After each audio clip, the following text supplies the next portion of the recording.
کیا آپ کو پتا ہے کہ چھینکنے کے بعد ہم الحمدللہ کیوں کہتے ہیں؟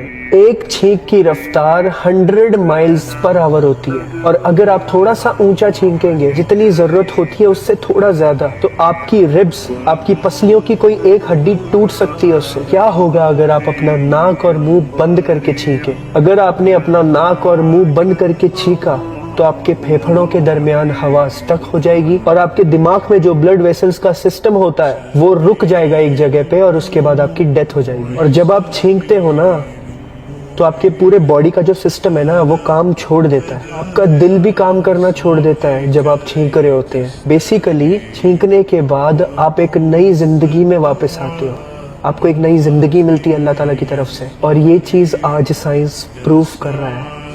اور ہمارے حضور پاک صلی اللہ علیہ وسلم نے 1400 سال پہلے فرمایا، جب آپ چھینکو اللہ کی تعریف کیا کرو، الحمدللہ کہا کرو، اللہ کا شکر ادا کیا کرو۔ اس ویڈیو کو زیادہ سے زیادہ شیئر کرو سو دیٹ لوگوں تک یہ بات پہنچے۔ جزاک اللہ خیر، فی امان اللہ۔